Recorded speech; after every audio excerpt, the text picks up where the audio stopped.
kita sudah belajar mengenai tingkat organisasi kehidupan dan manfaat biologi. Hari ini kita sudah masuk ke bab yang kedua tentang keanekaragaman hayati. Ada 2 subbab yang akan kita pelajari hari ini. Yang pertama mengenai tingkat keanekaragaman hayati.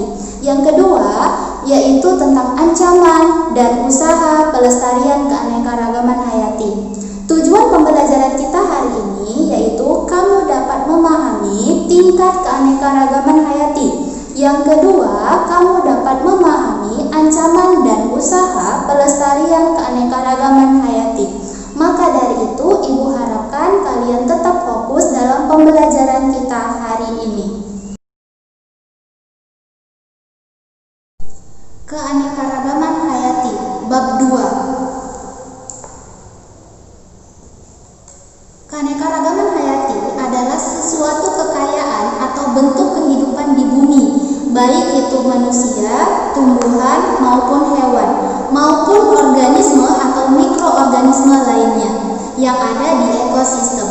Keanekaragaman hayati berperan sebagai indikator dari sistem ekologi dan sarana untuk mengetahui adanya perubahan dari spesies tersebut. Kalian juga bisa melihat bukunya di halaman 31. Selanjutnya, keanekaragaman hayati ini terdiri atas 3 tingkatan. Tingkatan yang pertama yaitu keanekaragaman tingkat genetik atau gen. Yang kedua, keanekaragaman tingkat jenis atau spesies. Dan yang ketiga adalah keanekaragaman tingkat ekosistem. Bisa dilihat bukunya halaman 31 sampai 33. Keanekaragaman tingkat genetik yaitu akibat karena adanya variasi gen yang berbeda dari setiap individu yang sejenis. Jadi contohnya di sini seperti manusia.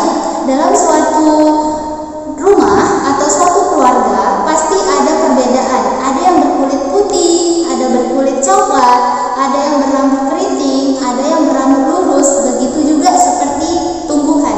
Di sini ada tumbuhan bunga mawar, ada berwarna orange, merah, putih maupun ungu. Seperti itulah contoh dari tingkat genetik. Selanjutnya adalah, ini juga contohnya ya nak, ada kumpulan contoh dari jeruk, jenis-jenis jeruk. Sini juga ada tomat dan bunga. Selanjutnya yang kedua adalah keanekaragaman tingkat jenis. Tingkat jenis ini sangat mudah kita untuk mengamatinya karena dia sangat mencolok. Karena apa? Karena kesamaannya itu bisa kita amati dengan morfologinya atau struktur luarnya. Kita sudah pelajari morfologi ya, ilmu yang pelajari tentang struktur luar. Sedangkan dan anatomi, struktur tubuh bagian dalam, fisiologis dan biokimia. Jadi bisa kita lihat persamaan dari keempat ini. Contohnya apa? Yaitu kalau hewan dia contohnya seperti mamalia, ada harimau, ada kucing, singa, seperti itu. Sedangkan pada tumbuhan itu kacang-kacangan. Ada kacang polong, kacang tanah, kacang panjang, buncis, itu termasuk kacang-kacangan. Selanjutnya adalah tingkat ekosistem. Ini adalah tingkatan yang tertinggi di suatu keanekaragaman hayati. Tujuannya yaitu dapat mengembangkan sumber daya alam hayati yang cocok dengan ekosistem tertentu sehingga dapat meningkatkan hasil pertanian, peternakan, dan industri. Bertujuannya untuk kesejahteraan masyarakat. Ini juga bisa kalian lihat di halaman 34. Oke nak, untuk keanekaragaman hayati di sini ada 2 jenis, yaitu makro ekosistem dan mikro ekosistem. Kalau makro ekosistem, contoh dari keanekaragaman tingkat ekosistem yaitu hutan hujan tropis.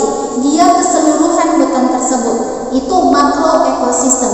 Sedangkan mikro ekosistem contohnya ada kayu yang membusuk. Kayu di hutan tersebut ada yang membusuk, maka di dalam kayu tersebut ada ditumbuhi lumut.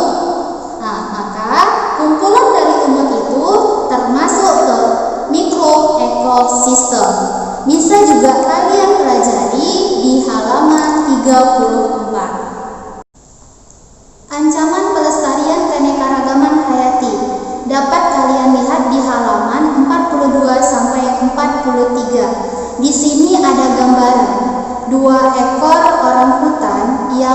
tidak memiliki tempat tinggalnya kembali. Karena apa? Karena tindakan eksploitasi alam yang dilakukan oleh manusia maupun alam. Faktor-faktor yang mempengaruhi ancaman kepunahan tersebut, yang pertama adalah bencana alam.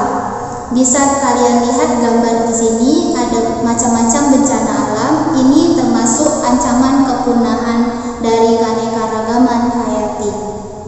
Dan yang kedua adalah perambahan hutan, penghancuran hutan sampai hutan tidak ada lagi.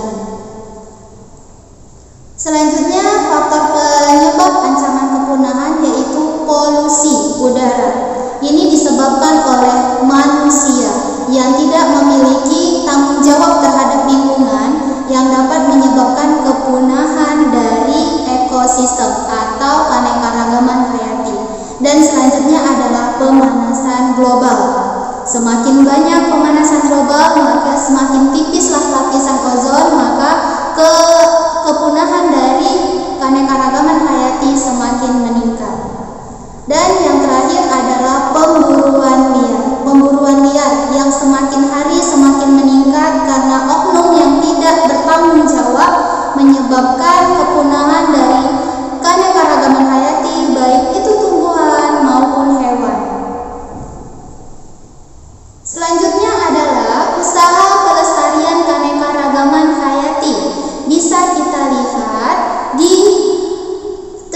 kita lihat di sini ya, ada macam-macam usaha pelestariannya. Kegiatan pelestarian terbagi atas dua, ada konservasi in situ dan konservasi ex situ. Konservasi in situ adalah konservasi perlindungan dari habitat aslinya, sedangkan ex situ di luar habitat aslinya. Contoh dari in situ yaitu suaka marga satwa, cagar alam, dan hutan lindung. Sedangkan ekosistem ex situ yaitu taman nasional, kebun binatang, seperti itu.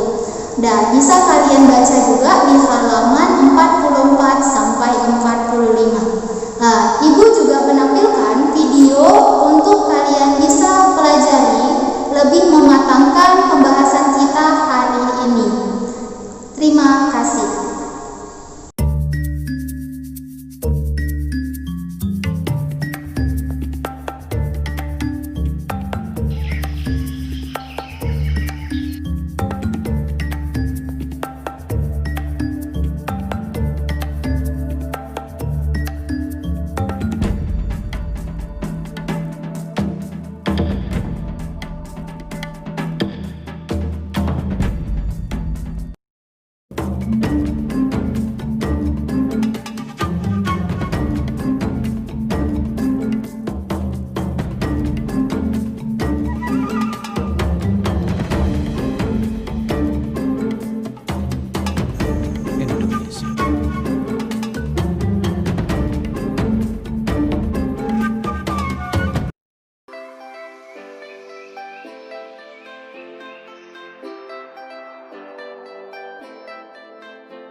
tingkat spesies, dan tingkat ekosistem. Yang kedua adalah ancaman dan usaha pelestarian keanekaragaman hayati. Contohnya, ancaman dapat terjadi karena ulah manusia.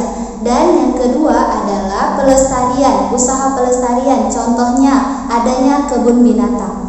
Maka dari itu, hari ini kita sudah belajar mengenai keanekaragaman hayati. Selanjutnya, minggu depan kita belajar mengenai klasifikasi makhluk hidup, pengelompokan makhluk hidup.